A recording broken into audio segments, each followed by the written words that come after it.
ya estamos con el señor Marcos Caín para poder hablar acerca de los números en el Chaco. Sí, cuáles son los datos actuales, cuáles son las proyecciones y por supuesto también a partir de esto que podamos conocer más acerca del trabajo que vienen realizando. Señor Marcos, ¿cómo está? Gracias por acompañarnos. Hola Edgar, buenos días, buen día Julito, Laura y muchas gracias por la invitación. Ante todo, agradecerle por la predisposición de estar con nosotros. Conocemos ya del trabajo porque siempre damos seguimiento. De hecho, ya estuvimos conversando en la Expo Pioneros y en otros eventos importantes. Pero lo importante es siempre ir actualizando estos datos. De modo también a exponer todo el trabajo que vienen realizando en el Chaco, que hoy día demuestra un potencial increíble que me animo a decir años anteriores prácticamente era impensado. Sí, así mismo Edgar, el crecimiento del Chaco es exponencial y ya no es más una promesa agrícola el Chaco, sino es una realidad que hoy tenemos. El desarrollo de la agricultura con la complementariedad que le da esa agricultura a la ganadería, potenciado por el desarrollo y el desembarco de muchas inversiones argentinas que están viniendo al país, viendo a Paraguay y al Chaco como región como un negocio estable, un negocio de oportunidad, en ambientes similares donde muchos de ellos producen, ¿no? Santiago del Estero, Tucumán, Salta, son ambientes donde argentinos inversores comparan al Chaco con su ambiente de producción, ¿no? Entonces, el desarrollo que está teniendo el Chaco en la agricultura se demuestra año tras año y bueno, y con datos como constantemente está difundiendo la Asociación de Productores para un Chaco Sustentable, a través de nuestro presidente, el ingeniero Carlos Pacerier, quien muy gentilmente y constantemente hay que agradecer la predisposición a recolectar esos datos, esa información que es tan valiosa no solo para productores, sino para todos los prestadores de servicio o todos los que integramos la cadena de valor en la parte agropecuaria, ¿no? Marcos, en ese sentido, el algodón es el cultivo que va abriendo, ¿no? Pero posterior a eso ya se va posicionando la soja también, o en algunos casos ya se comienza directamente con la soja tras un cultivo de servicio. Sí, Julito, es muy buena tu pregunta. Realmente hasta el año pasado nosotros teníamos o veíamos que el motor de comienzo de esta agricultura era el algodón, ¿sí? Si bien creció, este año cerramos prácticamente en 45.000 hectáreas, el año pasado estábamos prácticamente en 18.000 y se hablaba de una proyección de 70, 80.000 hectáreas. ¿Qué es lo que se vio esta campaña? Un poco de lentitud en la comercialización del algodón, ¿sí? Llámese por que varias desmotadoras, o principalmente dos de las más importantes, empezaron a desmotar más tarde, ¿sí? Y el otro factor clave fue, o problema, digamos, los cortes de energía que tenemos en el Chaco permanentemente. Entonces eso hace que la capacidad operativa de las plantas sea menor. Entonces nos encontramos frente a una nueva zafra, una nueva siembra, a 15 o 20 días de sembrar un algodón y todavía tenemos algodón en las desmotadoras sin desmotar. ¿Qué es lo que produce esto? Obviamente un retraso en el flujo de pagos. Obviamente la desmotadora no desmota, no puede liquidar el producto al productor y se hace una cadena hacia atrás. El productor no puede pagar a sus proveedores de insumos o su alquilar.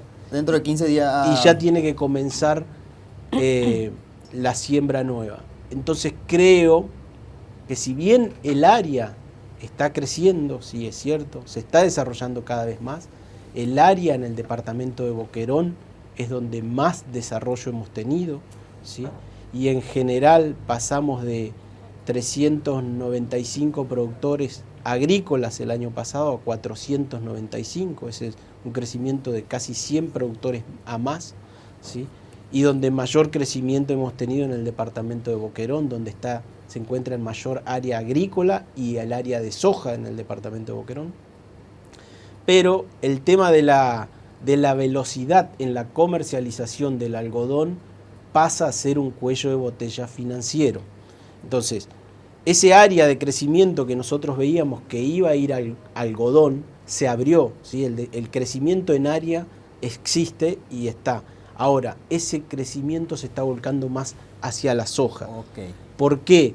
Porque la velocidad de comercialización en la soja es muchísimo más rápido. Prácticamente clean caja. Exactamente, el productor manda un camión a puerto, cierra su precio, ¿sí? Y a las 72 horas tiene acreditada su plata. Y no está pasando lo mismo con el algodón, ¿no? Llámese, porque las desmotadoras empezaron tarde, tal vez, pero bienvenido que haya desmotadoras, y por los cortes de energía. Los cortes de energía en el Chaco hoy son un cuello de botella para la producción de la industria y de los que tienen producción bajo riego. Impresionante es el crecimiento que presentó el algodón. 17.000 hectáreas más o menos, hablamos de la zafra anterior, se posicionó en alrededor de 40.000 para esta campaña y la proyección es a 80.000, pero está ese desafío que veremos que toma, finalmente el productor es el que va a tomar la decisión de sostener la proyección. Estábamos en una intención que se iba a crecer de 45, 50.000 hectáreas a unas 70, 80.000. Ese crecimiento, de acuerdo a la estadística de APAC y a la información relevada por APAC, no se ve en intención de siembra. Y ese área de crecimiento se está volcando a soja. Entonces, el análisis que podemos hacer es velocidad en la comercialización, y también el otro análisis que hago yo es por cada hectárea de soja producida a un costo de producción, por cada hectárea de algodón producida, hago 2 de soja. Entonces, si yo tengo el doble de costo, ¿sí? y mi cobranza es mucho más larga, mis flujos se van a hacer mucho más larga, hago por esa misma plata 2 hectáreas de soja que en 72 horas de liquidar el producto tengo la cobranza en la cuenta, ¿no? Entonces, ahora, esa ecuación está haciendo el productor. ¿Cómo se sostiene con estos números dentro de esta estructura de costo? Porque una cosa es ganar terreno, ganar área de siembra, pero otra cosa es sostener el negocio por lo que estás mencionando. ¿Cuál sería la fórmula para que esto sea sostenible y finalmente pueda posicionarse el algodón? Siempre hablando de una competencia con un mercado que hoy día presenta estas características. Yo creo que conviven, sí, el algodón, la soja y el maíz, ¿sí? Dentro del esquema de producción fuerte como agricultura comercial, van a convivir, y bienvenido el algodón al Chaco, ¿no? Porque es un actor nuevo que desarrolla área,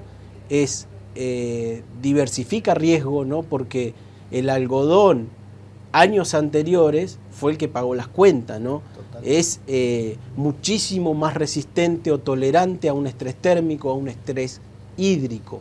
Entonces creo que el cuello de botella, tanto de energía o capacidad operativa de las desmotadoras, puede llegar a ser algo transitorio de lo que fue este año, ¿no? No lo veo, creo que para el año siguiente eso se va a tener mayor agilidad en la comercialización, ¿no? Entonces, por una cuestión de rotación, claro que el algodón es tan importante como el resto de los cultivos. Ahora, a la hora de evaluar rentabilidades de negocio, es soja, algodón, maíz en el Chaco. En ese orden. En ese orden, decreciente. Mejor rentabilidad, la soja, algodón, maíz. Y cuando hablo de algodón, es 2-1 el costo de producción del algodón con respecto a una soja. Entonces, ante una demora en la comercialización, el productor se vuelca a hacer soja, porque por 1 hectárea de algodón hacemos 2 de soja. Marcos, si bien estabas mencionando un poco también el incremento de área de producción agrícola que se está dando en el Chaco, teniendo estos 3 rubros y principalmente la soja, el algodón que va ganando terreno, el maíz también, ¿hay otros cultivos que están presentando números interesantes o que de repente también están ingresando, aumentando el área? Si podés darnos también algunos números que se puedan conocer acerca de lo que es el área. Sí, hay un mercado que nosotros vemos atractivo siempre y cuando empecemos al revés, ¿no? Nosotros cuando empezamos un plan de producción, muchas veces en soja empezamos por los costos de producción y en el maíz. Ahora, el mercado de especialidades está muy bueno, está creciendo. Paraguay es un gran exportador de chía a nivel mundial, juega muy fuerte en la exportación de chía, de sésamo, las cooperativas son fuertes, pero lo que creo es que como productores debemos tener atada primero la pata comercial, ¿no? Si bien es un negocio, el sésamo está teniendo muchísima demanda del sudeste asiático a valores muy buenos, ¿sí?, de comercialización, y los costos de producción también son más bajos. O sea, es decir, una chía, lo mismo que el algodón, por cada hectárea de soja que yo hago 2 de chía, ¿sí? Si yo logro atar esa chía a un mercado externo, a una comercialización, también son alternativas de negocio cuando se nos escapan determinadas variables, como puede llegar a ser una fecha de siembra. Una fecha de siembra en chía que podamos sembrar fin de enero, principio de febrero, donde ya no tendríamos una ventana óptima de algodón o de soja, calzaría perfecto para tener un cultivo de renta como una chía, ¿no? Entonces sí, son alternativas que están entrando, que están jugando bien y que son atractivas también para el productor. En la pausa hablábamos justamente acerca de los números, que son muy importantes para poder entender también los riesgos que se dan ante estas inversiones, las proyecciones cómo la manejan, y por supuesto también dentro de esto hablamos de que a partir de esto se pueden ir corrigiendo, pero haciendo bien las cosas, y que esto por supuesto salga bien en un escenario ideal. Sí, asimismo, todo el área que está, entrando en agricultura generalmente viene de pasturas degradadas, ¿no? Entonces, transformar esa pastura degradada en agricultura, ¿sí?, tenemos que hablar de un costo de acuerdo a los lotes, de 400, 300, 280, un poco te contaba fuera de cámara, acabamos de terminar una transformación donde un costo promedio para llevarlo a agricultura nos salió $280, ¿no? Entonces, la inversión o esa transformación que se hace desde el momento 1 hay que recuperarla con años de agricultura, ¿no? Entonces, en el caso de los que vienen a invertir o los inversores extranjeros que están viniendo, están haciendo esa inversión inicial en el desarrollo de esas pasturas degradadas. Entonces, al primer año nosotros le tenemos que sumar los $280 de inversión más un costo de producción de soja que puede llegar a andar al orden de los $500, un costo de producción en algodón que puede llegar a andar en $900. Entonces estamos hablando de un costo importante en el primer ciclo del cultivo, ¿no? Si bien la inversión inicial la amortizamos en los años, financieramente esa inversión hay que hacerla del día 1, ¿no? Entonces la limitante que hoy estoy viendo es para el inversor extranjero es el poco acompañamiento de los proveedores de insumos en cuanto a la financiación de este tipo de proyectos, ¿sí? Si uno viene y hace una inversión, ¿sí?, de $280, $300, $400 en transformación de una pastura y no logra el financiamiento de parte de un proveedor de insumos, se hace muy pesada la inversión inicial para el desarrollo de esas primeras hectáreas, ¿no? Cuando hablamos de proveedor de insumos tenemos que hablar también no solamente de productos financieros específicamente. Yo me refiero a proveedores de insumos, el que te provee la semilla, el que te provee el glifosato, el que te provee el fungicida. Para que ¿no? puedan interpretar. Nosotros estamos trabajando con productores argentinos, ¿sí?, que algunos hacen 15.000, 20.000, hasta 30.000 hectáreas en campo propio, y acá en Paraguay no están consiguiendo financiación ni siquiera de 1 litro de glifosato. Entonces, deben los proveedores de insumos buscar alguna alternativa, como alguna codeudoría en el exterior, para poder, primero, que ese productor que viene a invertir el crecimiento pueda llegar a ser mucho más rápido y obviamente el que encuentre ese mecanismo de financiación va a dar el primer paso o va a tomar ventaja como proveedor de insumos, pero también lo que veo es el productor que tenga esa financiación, el crecimiento va a ser aún mayor o exponencial, ¿no? Porque hoy es una limitante la no financiación por parte de los proveedores locales a los inversores extranjeros. Marco, dos datos muy importantes. Entonces, la apertura de un nuevo campo agrícola rondaría de $200 a $400, dependiendo la situación de la pastura degradada o del campo en sí. Y otro tema, el costo de producción de soja en el Chaco ronda los $500 entonces. Sí, Julito, respondiendo a tu primer pregunta, está en ese valor una transformación de acuerdo al grado del malezamiento que tenga, o yo siempre hablo de la densidad poblacional que hayan dejado de árboles en superficie, ¿no? A mayor cantidad de árboles el costo de la transformación es mayor, ¿no? Porque sacar esos árboles, ese quebracho, ese coronillo o palo santo cuesta, ¿no? Entonces, varía de acuerdo a los lotes, ¿no? Y en cuanto a los costos de producción, están ahí entre $4.90, $4.80, $500, más el costo del alquiler en el caso de lo que estamos haciendo, agricultura bajo campos alquilados, ¿no? Entonces, y para que ese negocio sea rentable, Marcos, mínimamente me imagino que se debe rentar o alquilar el campo por un plazo de 10 años. ¿A qué plazo se están alquilando los campos? Es buena pregunta, Julito. Realmente nosotros buscamos alquileres a largo plazo, de 6, 8 o 10 años, ¿sí? De manera tal de poder recuperar esa inversión inicial. Recordemos que trabajamos en un negocio a cielo abierto, que este año bendecidamente tuvimos lluvia, está todo espectacular, pero recordemos que venimos de 3 años muy golpeado. Entonces, el contrato largo te da la posibilidad de, ante un año malo, tener la posibilidad de recuperarte al siguiente, ¿no? Entonces, por eso trato de plantear alquileres a largo plazo.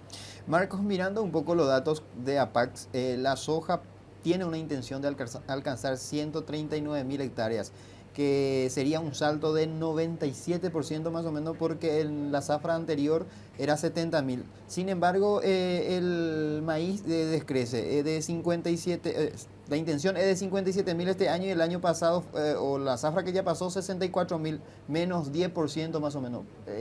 ¿Por qué se da eso? Buena pregunta también. El maíz todavía en el Chaco no le estamos encontrando la vuelta a las variedades específicas que necesitamos en el Chaco. Hoy Paraguay estamos trasladando la tecnología de Oriental, que para Oriental tiene muy buenos resultados, y la estamos extrapolando al Chaco y no funciona igual. Tenemos diferentes ambientes, primero diferente latitud, diferente temperatura, no tenemos prácticamente amplitud térmica, que para el maíz es importante. Entonces, creería que debemos trabajar mucho en lo que es desarrollo en maíz. No estamos encontrando pisos de producción estables, ¿sí? Podés encontrar maíces de 4.000, 4.500, 5.000 kilos, pero hoy pensar en una tecnología de una bolsa de 180, $200, que para Oriental, repito, son espectaculares, para el Chaco inviabiliza el negocio, ¿no? Entonces, en un mercado bastante volátil como tenemos en precio, un rinde bajo con un flete alto te hace inviable el negocio del maíz, ¿sí? Claro que agronómicamente lo necesitamos, ¿sí? Pero el porcentaje de área en rotación va disminuyendo. Y en esa línea, ¿cómo se viene avanzando en la investigación de variedades adaptadas, por ejemplo? Nosotros recientemente hemos formado un grupo CREA, que es un consorcio regional de experimentación agropecuaria, donde somos varios productores agrícolas y algunos ganaderos, donde tenemos asesores externos, o sea, un asesor del extranjero con mucha experiencia en las mismas latitudes en Salta.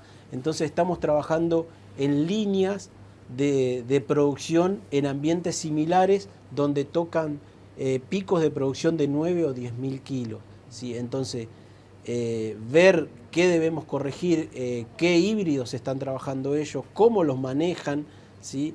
Creemos que ese es el camino para levantar nuestros pisos de producción y meter un poco más fuerte el maíz en el esquema de rotación, ¿sí? Que el maíz es el que nos mejora los ambientes de producción, ¿no? Entonces, el maíz, claro que agronómicamente lo necesitamos, pero esto es un negocio y debemos... Tiene que ser rentable. Exactamente. En atención también a la experiencia que ya van logrando, pero también hay que hablar de que todavía Paraguay sigue mostrando eso, el potencial, el atractivo para las inversiones, y de hecho que sabemos de que dentro del trabajo que realizan también de asesoramiento, tiene mucho que ver también este estudio, me imagino, de mercado también en la región y cómo nos ven a nosotros aquí. Sí, asimismo, Edgar, nosotros, si bien previo a la pandemia tenía muchas consultas, ¿sí?, de inversores argentinos, post pandemia esa consulta se transformó en visita, se transformó en hacer los papeles de erradicación, abrir sociedades, abrir cuentas en los bancos y empezar a desarrollar campos, ¿sí? Claro que lo ven como un país estable, obviamente, macroeconómicamente hablando. Si comparamos con Argentina, Paraguay, lo que nosotros acá en Paraguay tuvimos de inflación en un año, Argentina lo está teniendo lastimosamente en 1 semana y media, fue el reporte de noviembre. Entonces, realmente es preocupante, ¿no? Y realmente el productor que viene a querer desembarcar es un productor que, a pesar del esfuerzo, en Argentina le va bien, a pesar de las trabas cambiarias que tiene, las trabas de producción y de comercialización que tiene el productor. El productor, para que se den una idea, si nosotros liquidamos a 7.000 guaraníes un kilo de soja, un ejemplo, el productor argentino está liquidando a 3.500 guaraníes, o sea, la mitad de lo que realmente vale su producción. Entonces, la eficiencia de producción de ese productor es muy, muy alta. Y está bueno que esos productores desembarquen en Paraguay, desembarquen en el Chaco paraguayo, porque es hoy por hoy el área que queda por desarrollar es en el Chaco. El crecimiento agrícola va a venir de la mano del Chaco, o viene de la mano del Chaco, porque en la región oriental ya no se puede crecer más. Sí se puede crecer en pisos de producción, pero en superficie no se puede crecer en la región oriental. Entonces, yo celebro que esos argentinos o esos inversores uruguayos estén desembarcando en tierras paraguayas y en suelo chaqueño, ¿no? De hecho, nos reíamos porque formamos una empresa que se llama Curepacue, a nosotros acá en Paraguay. Curepacue. Sí. Y bueno, con esa empresa y ese nombre, con 2 socios más argentinos, es que estamos desarrollando y trayendo inversiones a Paraguay. Estamos yendo a buscar inversiones a Emiratos Árabes ahora en febrero próximo, todo para desarrollo agrícola en el Chaco. O sea, nosotros como Curepacue estamos convencidos que el país te da esa oportunidad de crecimiento y la agricultura en el Chaco tiene un potencial enorme. Dentro de estas proyecciones, justamente, hablamos de, que era lo que mencionábamos también, Julio, el cambio de gobierno, de lo que se da en la Argentina. ¿Esto podría de cierta forma cambiar estas proyecciones o deberíamos de mirarlo ya como una situación que hoy día va a quedar pese a la situación de la Argentina en atención a las ventajas que presenta Paraguay? Yo creo que el inversor argentino va a seguir desembarcando en Paraguay, va a seguir investigando en tierras del Chaco paraguayo. Argentina, si bien hoy hay un aire de renovación, ¿sí?, por el cambio de gobierno y una esperanza renovadora, pero no creo que la tenga fácil el nuevo gobierno por los próximos 4, 5 o 10 años. Argentina viene de una inflación de un 180% anual, con algunos productos de canasta básica de hasta un 300% de inflación, que corregir eso, no se revierte de un día para otro. Exactamente. Hay 8 tipos de cambio diferentes, entonces recuperar esa estabilidad macroeconómica argentina le va a llevar su tiempo, ¿no? Ojalá que la recupere en el corto plazo, pero realmente creo que los inversores van a seguir desembarcando en Paraguay. Marcos, en ese sentido también, ¿qué representa este año? El año del niño, un año húmedo, hablamos al comienzo del programa, Itapúa, centro, sur, este, llueve mucho, pero hay que recordar también que el niño muchas veces también trae falta de agua y más hacia arriba. Chaco le podría alcanzar también eso, como ocurre hacia el lado brasileño, en la zona de Mato Grosso del Sur. Entonces, ¿qué representa el año del niño? Mayoritariamente un año húmedo para Paraguay, pero podría ser seco también en alguna zona y principalmente en el Chaco. ¿Cómo lo están mirando? Es cierto lo que decís y espero que no suceda, ¿no? Porque realmente venimos de 3 años golpeados, que un año más posiblemente a muchos productores o te pueda llegar a dejar fuera de mercado o fuera de carrera, ¿no? Creo que hay que hacer las cosas metodológicamente bien y en etapas, ¿sí? Aprovechar, tenemos las precipitaciones muy marcadas, gracias a Dios.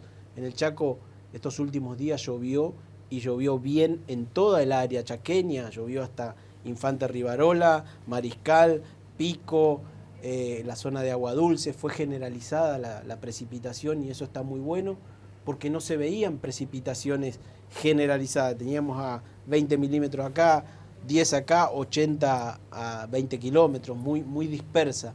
Estas precipitaciones creo que trajeron mucho alivio al productor chaqueño en general, no solo al agricultor, al general. Esos lotes que van a agricultura, claro que están teniendo una muy buena recuperación para entrar con barbechos, o los que no se hicieron se están haciendo en este momento, con muy buena condición ambiental, para entrar en una fecha óptima de siembra, como puede llegar a ser a partir del 20 de diciembre al 20 de enero, que generalmente nosotros decimos que es nuestra ventana óptima de siembra en el Chaco, ¿no? En el Chaco Central. Entonces, hay pronósticos, los pronósticos son buenos. Es cierto lo que decís, que cuando hay un año niño, generalmente en el Chaco no se traduce así, como lo que le está pasando a Brasil, a la zona norte. Pero bueno, hasta ahora, y bienvenido sea, que sigan las precipitaciones en suelo chaqueño, ¿no? Pero los pronósticos son buenos. Los pronósticos son buenos. Ese crecimiento de campo agrícola, Marcos, se da con un enfoque de crecimiento también para la ganadería, no es en detrimento de la ganadería, hay un margen de crecimiento todavía para la agricultura. El crecimiento que tiene la agricultura todavía, el área es, no sabría decirte en cantidad de hectáreas, pero es mucha el área que todavía puede crecer. Y yo siempre digo que las actividades son sumamente complementarias y potenciadoras entre sí, ¿no? ¿Por qué? Porque un productor que pueda hacer maíz y ese maíz pasarlo a kilo de carne, agilizar su proceso de engorde, de su terminación, de sus animales y terminarlo en menos tiempo, es buenísimo, ¿no? Entonces le da un valor agregado a ese maíz, el productor tiene sus animales en menos tiempo, puede lograr mejores precios de venta por una terminación a corral. O sea, para mí no es que una desplaza a la otra, para mí siempre digo que son complementarias y potenciadoras las actividades. APAC tiene un número de que en el Chaco existen 4 millones de hectáreas de pastura. De eso, 20% estarían degradados, lo que implicaría 800.000 hectáreas de campo. Entonces tenemos un techo muy grande por crecer todavía. Así mismo, Julito, creo que hay muchísima área. Sí, es cierto, el área es de 4 millones y el 20% son lo que vos decís, 800.000 hectáreas. Y que ese motor que vayan incorporándose de a 100.000, 50.000, 70.000 hectáreas por año en el proceso agrícola es no solo un mejoramiento para el productor, sino derrama hacia toda la cadena, ¿no? Porque el transporte va a trabajar, porque el prestador de servicio va a poder prestar su servicio de pulverización, siembra, cosecha, el proveedor de insumos va a poder vender más glifosato. Entonces, es una integración en general. Por eso hablo de la atención de los proveedores de insumos a la financiación de los extranjeros, ¿no? Buscarle el mecanismo para que puedan financiar a través de algún tipo de codeudoría en Argentina, para que ese crecimiento sea muchísimo más rápido, ¿no? Muchas veces eso es lo que está trancando el desarrollo de área y obviamente infraestructura de camino que lastimosamente nos falta mucho, ¿no? Camino y electricidad podría ser también. Sí, yo creería que primero camino, ¿no? Porque hacia el este de Loma Plata, Filadelfia, ahora con el tema de la bioceánica, el crecimiento de esa zona por tener conectividad fue mucho más grande también, ¿no? Entonces, o la ruta de la leche en Campo Acebal, es donde mayor también, en la parte de que eso ya es Presidente Hayes, el crecimiento agrícola es muy bueno y exponencial, ¿no? Entonces, y eso es conectividad. Marcos, siempre decimos, los productores siempre están atentos a estos datos, los números de la agricultura, el análisis de los técnicos, de quienes acompañan la producción. Es por eso que nosotros estamos muy contentos, agradecidos de que pueda acompañarnos. Nos comprometemos aquí con el equipo Paraguay Produce en realizar un recorrido más adelante, poder aprovechar justamente la apertura de los productores, de los técnicos, por supuesto, para poder demostrar también esto en televisión acerca de todo el trabajo que vienen realizando. Ante todo, muchísimas gracias. Para cerrar, si quiere enviar un mensaje también a los productores, por favor. Y de hecho que nosotros siempre vamos a estar atentos a todos los datos. Bueno, muchas gracias Edgar, Julio y Laura por la invitación siempre a este prestigioso programa. Ya hablamos la vez pasada en Expo Pionero. Agradecido siempre por la convocatoria. Y a los productores decirle, bueno, que creo que el que empiece en agricultura en suelo chaqueño, hoy hay información, dónde buscarla. Está la PAX, está el CREA, está la Fundación Ideagro. Hay lugares donde buscar información para que un productor que entra en la agricultura sin conocer el ambiente, siempre digo que un palo en la agricultura son $500 y recuperar $500 cuesta, ¿no? Entonces, que no se tire a la pileta, que no venga con un manual de otra zona. La agricultura en el Chaco es diferente a cualquier otra agricultura y hoy pueden buscar información. Entonces, que la busquen porque el crecimiento de la agricultura para mí no tiene retorno. Entonces, que busquen ese tipo de información para evitar esos tropezones que muchas veces desalientan al productor.